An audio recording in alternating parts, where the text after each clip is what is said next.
नमस्कार, जय हिंद दोस्तों। स्वागत है आपका आपके अपने YouTube channel quick revision classes. आज हम पढ़ेंगे संपूर्ण ब्रह्मांड एवं हमारा सौर मंडल से जुड़ा हुआ स्टैटिक जीके। इसके जितने भी महत्वपूर्ण एमसीक्यू हैं उन सबको आज हम कवर करने वाले हैं। जैसे आकाश किसके कारण नीला दिखाई देता है, अपनी अक्ष पर सबसे तेज गति से परिभ्रमण करने वाला ग्रह कौन सा है, टाइटन किस ग्रह का उपग्रह है, उत्तर प्रदेश सरकार की कोई वैकेंसी हो, एसएससी की हो, यूपी पुलिस की हो, यूपी पीएससी की हो, UP triple SC, UP triple SC पेट और जूनियर असिस्टेंट जैसी कोई भी वैकेंसी हो, सब में आपके यहाँ से जुड़े हुए प्रश्न देखने को मिल जाते हैं। तो स्टैटिक जी का ये पार्ट बहुत ही महत्वपूर्ण है। हमारी सीरीज चल रही है, डेली आपको एक टॉपिक कंप्लीट कराया जा रहा है। आज आपके संपूर्ण ब्रह्मांड एवं हमारे सौर मंडल से जुड़े हुए एमसीक्यू करवाए जाएंगे। वीडियो को लाइक कर लीजिएगा, चैनल पर नया है चैनल को सब्सक्राइब कर लीजिएगा और बिना वक्त गवाए शुरू करते हैं आज का ये बेहतरीन टॉपिक, क्योंकि प्रश्न यहीं से आएगा। पढ़ेंगे आप मेरे साथ तो आपको यकीन आएगा। तो चलिए शुरू करते हैं।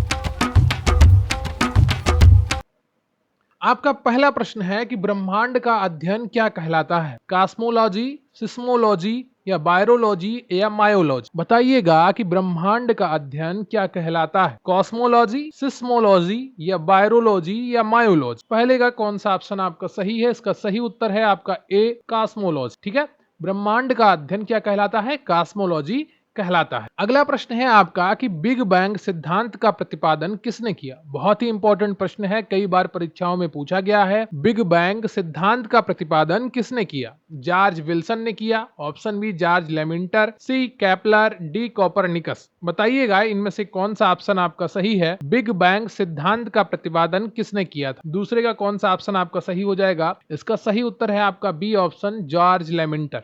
ठीक है, अगला प्रश्न है आपका कि सबसे बड़ा तारामंडल कौन है, हाइड्रा, सुपरनोवा, सेंट्रोस, हेलिना। इनमें से कौन सा ऑप्शन आपका सही है, ये आपको बताना है। सबसे बड़ा तारामंडल कौन सा है? तीसरे का कौन सा ऑप्शन आपका सही है, आपको बताना है और सही उत्तर है आपका सी, सेंट्रोस। ठीक है, अगला प्रश्न है आपका किस ग्रह के पास कोई उपग्रह नहीं है, बृहस्पति, बुध, शुक्र, बी एवं सी दोनों। बताइएगा किस ग्रह के पास कोई उपग्रह नहीं है। चार में से कौन सा ऑप्शन आपका सही है, ये आपको बताना है और सही उत्तर है आपका डी ऑप्शन, बी एवं सी दोनों, बुध और शुक्र के पास कोई उपग्रह नहीं है। ठीक है, अगला प्रश्न है आपका कि सी ऑफ ट्रैंक्विलिटी कहां पर स्थित है। बताइएगा सी ऑफ ट्रैंक्विलिटी कहां पर स्थित है, पृथ्वी, चंद्रमा, सूर्य या मंगल। इनमें से कौन सा ऑप्शन आपका सही है, आपको बताना है। पांचवा प्रश्न है कि सी ऑफ ट्रैंक्विलिटी कहां पर स्थित है और सही उत्तर है आपका बी ऑप्शन, चंद्रमा। ये सागर है चांद का, जिसको सी ऑफ ट्रैंक्विलिटी कहा जाता है। ये चांद का सागर है। ठीक है,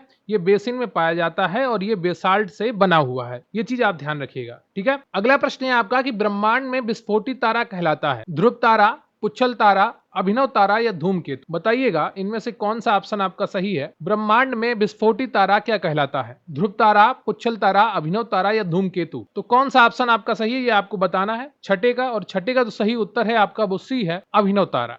ठीक है, अगला प्रश्न है आपका कि किनके बीच की औसत दूरी को खगोलीय एकक कहा जाता है, पृथ्वी तथा सूर्य, पृथ्वी तथा चंद्रमा, बृहस्पति तथा सूर्य, प्लूटो तथा सूर्य। बताइएगा किनके बीच की औसत दूरी को खगोलीय एकक कहा जाता है। सातवें का कौन सा ऑप्शन आपका सही है, इसका सही उत्तर है आपका ए ऑप्शन, पृथ्वी और सूर्य के बीच की दूरी को खगोलीय एकक कहा जाता है। अगला प्रश्न है आपका कि प्रकाश वर्ष किसका मात्रक, दूरी का, दाब का, शक्ति का या ऊर्जा का। बताइएगा प्रकाश वर्ष किसका मात्रक है। आठवें का कौन सा ऑप्शन आपका सही होगा, ये आपको बताना है और सही उत्तर है आपका ए ऑप्शन, दूरी का है। ठीक है, अगला प्रश्न है आपका कि सूर्य की ऊर्जा का मुख्य स्रोत क्या है, नाभिकीय विखंडन, नाभिकीय संलयन, प्रकाश का प्रकीर्णन या इनमें से कोई नहीं। बताइएगा नौ का कौन सा ऑप्शन आपका सही होगा। सूर्य की ऊर्जा का मुख्य स्रोत क्या है, नाभिकीय विखंडन, नाभिकीय संलयन, प्रकाश का प्रकीर्णन या इनमें से कोई नहीं। और नौ का जो सही उत्तर है आपका वो बी हो जाता है। ठीक है, नाभिकीय संलयन। अगला प्रश्न है आपका कि एक वर्ष में प्रकाश द्वारा तय की गई दूरी है,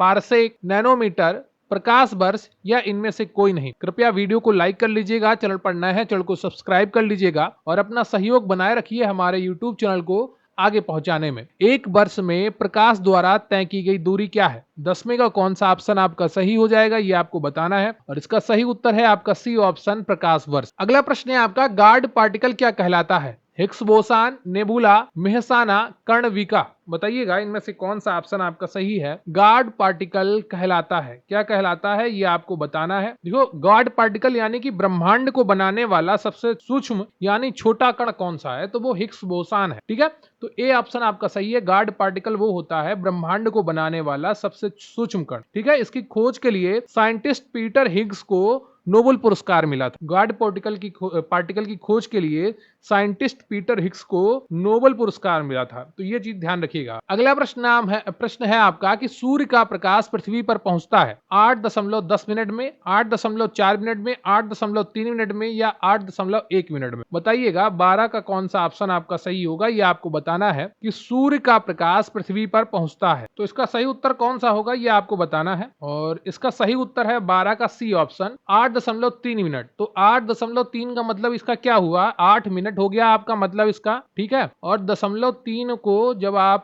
उसमें बदलेंगे सेकंड में तो आपका 20 सेकंड आएगा। ठीक है, 8 मिनट 20 सेकंड यानी कि 8.3 मिनट में ये प्रकाश पृथ्वी पर पहुंचता है। अगला प्रश्न है आपका कि गैनीमेड किसका उपग्रह है, शनि का है, मंगल का है, पृथ्वी का है या बृहस्पति का है। बताइएगा 13वें का कौन सा ऑप्शन आपका सही है, और सही उत्तर है आपका डी, बृहस्पति का है। अगला प्रश्न है आपका कि एक पारसेक बराबर होता है 2.26 प्रकाश वर्ष, 3.26 प्रकाश वर्ष, 4.26 प्रकाश वर्ष या 6.26 प्रकाश वर्ष। बताइएगा 14वें का कौन सा ऑप्शन आपका सही है। एक पारसेक बराबर होता है, और 14वें का जो सही उत्तर है आपका वो बी हो जाएगा, 3.26 प्रकाश वर्ष। अगला प्रश्न है आपका कि सबसे बड़ा क्षुद्र ग्रह कौन सा है, डीमोस, सेरेस, हाइड्रा या सेंटोरस। बताइएगा सबसे बड़ा क्षुद्र ग्रह कौन सा है। सही उत्तर है इसका भाई बी। ठीक है, सेरेस का सही उत्तर है बी, और इसका व्यास जो है आपका वो लगभग 950 किलोमीटर है, जो एक टेक्सास शहर है उसके बराबर है। ठीक है, तो इतना बड़ा है ये क्षुद्र ग्रह। अगला प्रश्न है आपका कि टाइटन किस ग्रह का उपग्रह है, शनि, वरुण,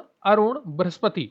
बताइएगा 16वें का कौन सा ऑप्शन आपका सही है। टाइटन किस ग्रह का उपग्रह है, 16वें का कौन सा ऑप्शन आपका सही होगा, और सही उत्तर है आपका ए ऑप्शन, शनि का। अगला प्रश्न है आपका कि सूर्य की सतह का तापमान कितना होता है, 5 डिग्री, 5000, 4000 डिग्री या 6000 या 8000। बताइएगा सूर्य की सतह का तापमान कितना होता है। 17 का सी ऑप्शन आपका सही है, 6000। ठीक है, 6000 डिग्री सेल्सियस आपका तापमान होता है सूर्य की सतह का। अगला प्रश्न है आपका कि अपनी अक्ष पर सबसे तेज गति से परिभ्रमण करने वाला ग्रह कौन सा है, शुक्र है, बुध है, पृथ्वी है या बृहस्पति है। बताइएगा इनमें से कौन सा ऑप्शन आपका सही होगा। 18वें का अपनी अक्ष पर सबसे तेज गति से परिभ्रमण करने वाला ग्रह कौन सा है, और 18वें का जो सही उत्तर है आपका वो डी हो जाएगा, बृहस्पति है। अगला प्रश्न है आपका कि सबसे चमकीला ग्रह कौन सा है, बृहस्पति है, मंगल है, शुक्र है या बुध है। 19 का कौन सा ऑप्शन आपका सही है, और इसका सही उत्तर है आपका सी, शुक्र। अगला जो प्रश्न है आपका वो है एक प्रकाश वर्ष बराबर होता है। तो यहाँ पर थोड़ी मिसप्रिंटिंग आपको दिखाई दे रही होगी, 10-15 लिखा है, लेकिन इसको आप 10 की पावर 15 पढ़िएगा। ठीक है, 10 की पावर 15 मीटर, तो 9.46 गुणे 10 की पावर 15 मीटर, या 9.46 गुणे 10 की पावर 12 किलोमीटर, या 9.21 गुणे 10 की पावर 12 मीटर, या ए और बी दोनों। तो कौन सा ऑप्शन आपका सही होगा इसमें, 20 का आपको ये बताना है, और 20 का जो सही उत्तर है आपका वो कौन सा है बताइएगा। इसका सही उत्तर है आपका डी ऑप्शन, ए और बी दोनों। देखिए 10 की पावर 15 मीटर में है, और उसको किलोमीटर में बनाने के लिए आपको 1000 का भाग देना पड़ेगा, तो 3 जीरो घट जाएंगे आपके, तो 10 की पावर 12 बचेगा।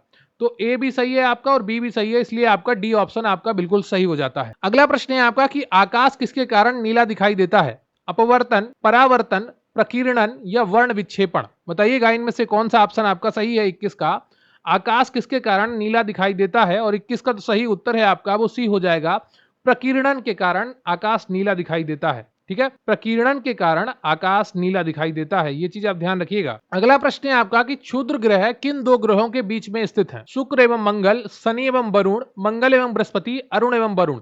कई बार ये प्रश्न परीक्षा में पूछा गया है, इसको ध्यान रखिएगा। और ये प्रकीर्णन वाला भी प्रश्न कई बार पूछा गया है कि आकाश किसके कारण नीला दिखाई देता है, ये याद रखिएगा। और क्षुद्र ग्रह किन दो ग्रहों के बीच में स्थित है, बहुत ही इंपॉर्टेंट प्रश्न है, कई बार परीक्षाओं में पूछा गया है, इसको आपको बताना है। जल्दी से बताइएगा 22 का कौन सा ऑप्शन आपका सही होगा, और सही उत्तर है आपका सी ऑप्शन, मंगल एवं बृहस्पति के बीच में क्षुद्र ग्रह स्थित है। अगला प्रश्न है आपका कि ब्रह्मांड का मौलिक कण क्या है, परमाणु है, अणु है, मोल है या हिग्स बोसान है। बताइएगा ब्रह्मांड का मौलिक कण कौन सा है, और 23 का जो सही उत्तर है आपका वो डी हो जाएगा, हिग्स बोसान। ठीक है, हिग्स बोसान जिसको गॉड पार्टिकल भी कहा जाता है, ब्रह्मांड का मौलिक कण। अगला प्रश्न है आपका कि चंद्रमा किस ग्रह का एकमात्र उपग्रह है? शुक्र, पृथ्वी, मंगल या शनि? बताइएगा इनमें से कौन सा ऑप्शन आपका सही है। और मुझे लगता है आप सभी को इसका उत्तर पता होगा बहुत ही अच्छी तरीके से। 24 का बी ऑप्शन आपका सही हो जाएगा।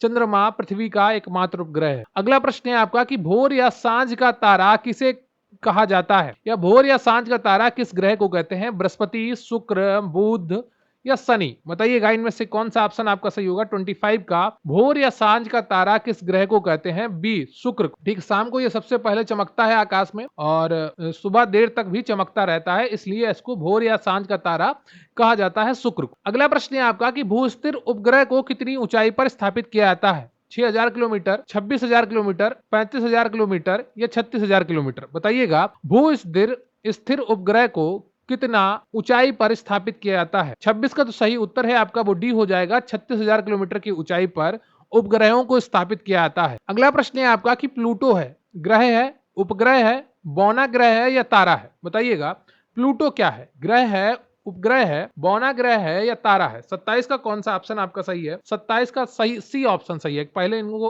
प्लूटो को ग्रह माना, ठीक है, फिर उसको ग्रह नहीं माना, ठीक है, ये चला और फिर उसको बौना ग्रह मान लिया गया अंत में। तो प्लूटो क्या है? बौना ग्रह। अगला प्रश्न है आपका कि पृथ्वी के सबसे निकट तारे के प्रकाश को पृथ्वी तक पहुंचने में कितना समय लगता है? 2.2 वर्ष, 3.2 वर्ष, 4.2 वर्ष या 4.4 वर्ष? बताइएगा पृथ्वी के सबसे निकट तारे के प्रकाश को पृथ्वी तक पहुंचने में कितना समय लगता है? 28 का जो सही उत्तर है आपका वो सी हो जाएगा। 4.2 वर्ष लगते हैं। अगला प्रश्न है आपका कि जीवाश्म ग्रह के नाम से किसे जाना जाता है? पृथ्वी को जाना जाता है, मंगल को जाना जाता है, शनि को जाना जाता है या चंद्रमा को जाना जाता है? बताइएगा जीवाश्म ग्रह के नाम से किसे जाना जाता है? 29 का कौन सा ऑप्शन आपका सही हो जाएगा? डी ऑप्शन, जीवाश्म यानी कि चंद्रमा। ठीक है, जीवाश्म ग्रह चंद्रमा को कहा जाता है। अगला प्रश्न है आपका कि सबसे कम समय में सूर्य की परिक्रमा कौन लगाता है? पृथ्वी, शुक्र, मंगल या बुध? बताइएगा सबसे कम समय में सूर्य की परिक्रमा कौन लगाता है? ये आपको बताना है। 30 में का कौन सा ऑप्शन आपका सही हो जाएगा? देखिए इसका साधारण सा आपको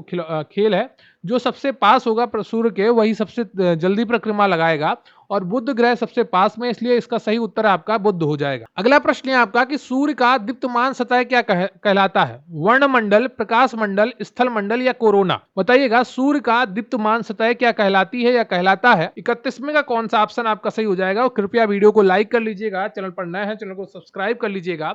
और 31 का तो सही उत्तर है आपका वो बी हो जाएगा, प्रकाश मंडल। अगला प्रश्न है आपका कि पृथ्वी की बहन कहलाता है मंगल को, अरुण को, शुक्र को या बुध को? पृथ्वी की बहन किसे कहा जाता है ये आपको बताना है। और 32 का जो सही उत्तर है आपका वो शुक्र है, सी ऑप्शन, शुक्र को पृथ्वी की बहन कहा जाता है। अगला प्रश्न है आपका सूर्य से पृथ्वी की दूरी कितनी है? 149.6 मिलियन किलोमीटर, 136.5 मिलियन किलोमीटर या 148.6 मिलियन किलोमीटर या 159.6 मिलियन किलोमीटर? ये भी परीक्षाओं में कई बार पूछा गया है और ये ऊपर वाला भी कई बार परीक्षा में पूछा गया है कि पृथ्वी की बहन किसे कहा जाता है। ठीक है, तो शुक्र को कहा जाता है। 33 का कौन सा ऑप्शन आपका सही होगा ये आपको बताना है और सही उत्तर है आपका ए ऑप्शन, 149.6 मिलियन किलोमीटर पृथ्वी से सूर्य की दूरी या सूर्य से पृथ्वी की दूरी है। अगला प्रश्न है आपका कि सर्वाधिक उपग्रहों वाला ग्रह कौन सा है? शनि है, शुक्र है, मंगल है, बृहस्पति है? बताइएगा सर्वाधिक उपग्रह वाला ग्रह कौन सा है? देखिए पहले तो बृहस्पति के उपग्रह होते थे, आपको पुरानी कई किताबों में बृहस्पति के सबसे ज्यादा उपग्रह दिखेंगे, लेकिन वर्तमान में शनि के सर्वाधिक उपग्रह हैं जिनको खोजा गया है। टोटल 146 उपग्रहों को शनि का खोजा गया है और आपको बृहस्पति के पहले जो उपग्रह हैं इसके भी ज्यादा हो गए हैं खोज होने के बाद।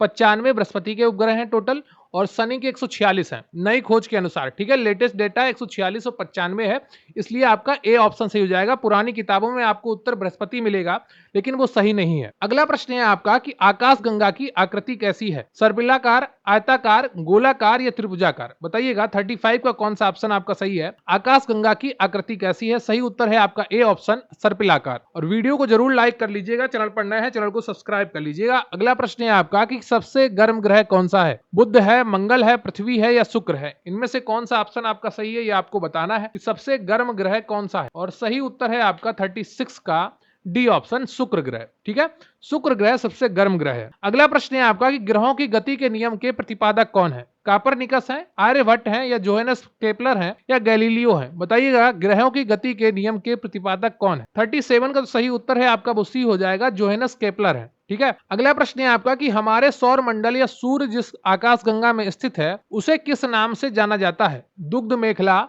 देववाहिनी, कात्यायनी या सुपरनोवा? बताइएगा इनमें से कौन सा ऑप्शन आपका सही है।